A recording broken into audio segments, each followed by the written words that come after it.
She was standing on a wagon like an old mule, head covered in a sack, feet bleeding into the wood, hands tied in front of her like a criminal, and they were bidding on her like it was a game.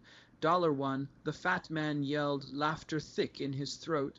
A real savage, yours forever, and the crowd laughed too, old men with sunburnt necks and whiskey breath, young punks with dust in their boots and no soul in their eyes.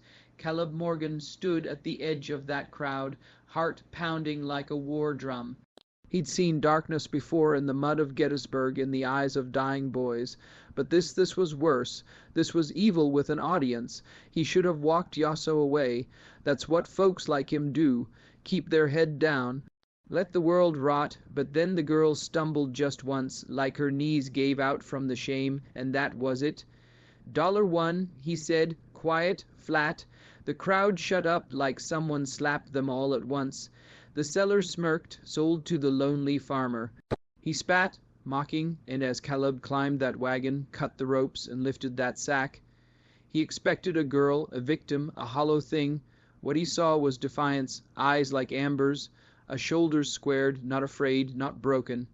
That look would follow him the rest of his life. He didn't know her name, didn't know her story, but he knew the moment he touched that rope, he bought more than a woman. He bought a war he wasn't ready for.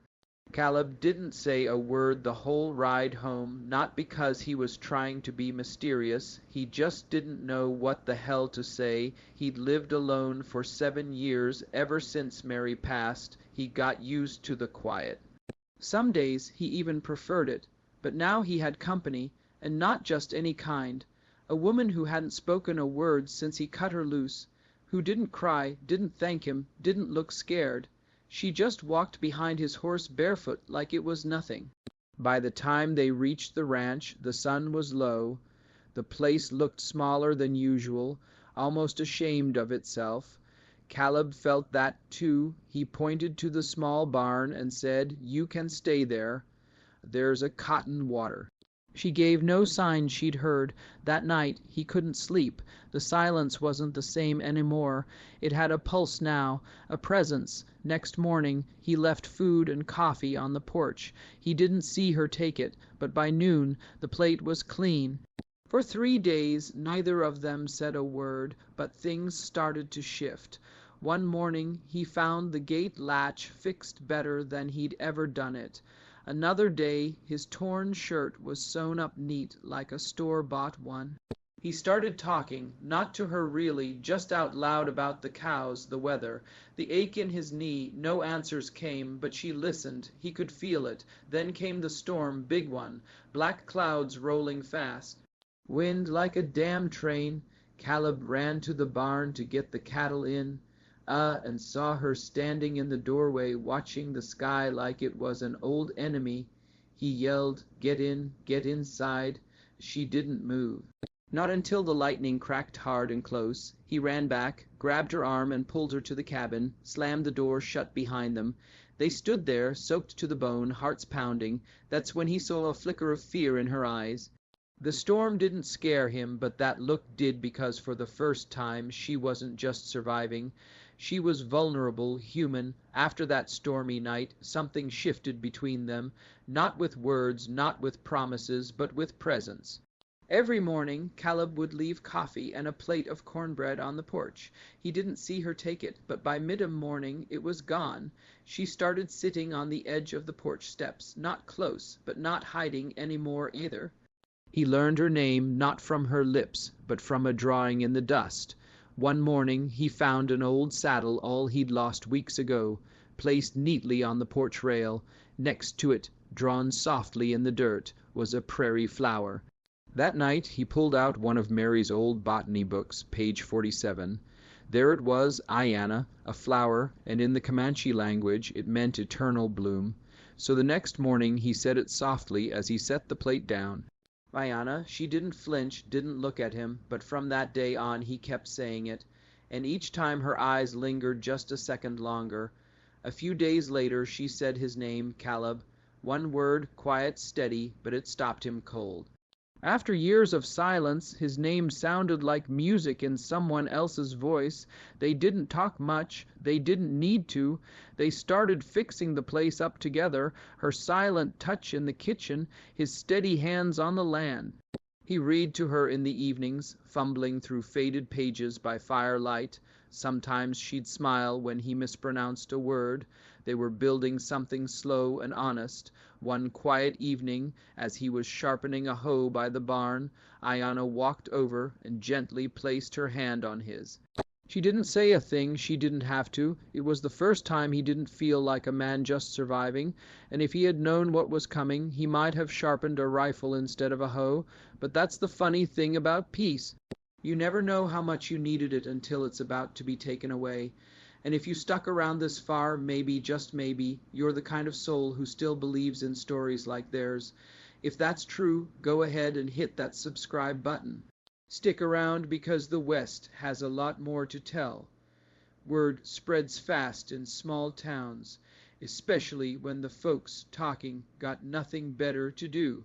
Back in Rob Bend, the whispers about Caleb and that Comanche woman had turned into full-blown stories. To some folks called it a scandal, others a joke, but Garrett Sloane, he took it as a personal insult. See, Garrett was the one who had dragged Ayanna into town in the first place. He thought he'd sell her quick, have a drink, and move on. Instead, some quiet widower made him look like a damn fool in front of everyone. Now, every time someone mentioned Caleb's name, it was followed by snickers, and Garrett's pride was a raw nerve. And when a man like that gets embarrassed, he doesn't forget. He waits. He stews until he's ready to make a mess. One dusty afternoon, Caleb spotted a cloud on the horizon, not the kind that brings rain, the kind kicked up by horses, 4 riders moving fast. Caleb sat down the fence post he was mending. Ayanna, he called calmly. Go inside, lock the door. She looked up from her garden, saw the dust, and without a word slipped into the cabin. The riders didn't slow. They came up bold, loud, and half drunk, Garrett leading the way. Afternoon, Vance, he spat the name like a curse. Heard you've been playing house with stolen goods. Caleb didn't flinch, didn't raise his voice. She's not stolen, he said. She's my wife. The words were heavy. Not a legal truth, maybe, but a heart-deep one. Garrett laughed ugly and sharp. You think that changes anything. She belongs to the town. We paid for her once. We'll take her back now. He dismounted, hand on his belt like he was reaching for something. Caleb's rifle was already in his hands, calm, steady. She's not going anywhere, he said, eyes locked on Garrett. You can leave or you can find out how serious I am. For a long second, the only sound was wind in the grass. Then the cabin door creaked open. Ayanna stepped out, not with a weapon, but wearing that blue calico shawl he'd once left for her. She walked to Caleb's side, head held high, and in that moment she didn't need to say a thing. She was already home. For a long second no one moved. Caleb stood steady, rifle in hand. Ayanna stood beside him. No gun, no threat, just presence, but somehow a louder than any bullet. Garrett looked between them. Saw something he didn't expect. Not fear, not confusion. He saw a man and a woman who had already survived too much to be shaken by men like him. He muttered something under his breath, backed up. The others didn't argue. They weren't there for a war. They were there to scare, and they'd failed. By the time their dust settled over the horizon, Caleb hadn't even lowered his rifle. He just turned to Ayanna and nodded. That night they didn't speak much. They didn't have to. The danger was gone, but something else had settled in. Peace, not the kind that sneaks in quietly and leaves just as fast. The kind you earn, the kind you fight for, and it stuck around by seasons past. The ranch changed, so did they. Ayanna's garden grew wild and beautiful. Caleb's hands grew rougher but steadier. They built something together, not out of what they lost, but from what they chose to keep going. Love, maybe, but more than that, trust. And that, my friend, is what the West was always really about. Not the gunfights or the saloons, not the gold or the cattle, but the grit it takes to stay, to rebuild when life burns it all down, to love again even when it scares you. Now maybe you're watching this and thinking about your own battles. Maybe you've lost someone. Maybe you've had your own version of Garrett Sloan right up your path. Let me ask you something. What did you stand for when it got hard? What kept you from giving up? And more than that, who stood beside you? If this story stirred something in you, if it reminded you of someone or made you look back at your own long road, go ahead and hit that like button. And if you want more stories like this, ones that make you feel, think, maybe even remember, then do yourself a favor and subscribe. Because out here, in the dust and wind of the West, every now and then someone finds their way home. And when they do, you'll want to hear about it.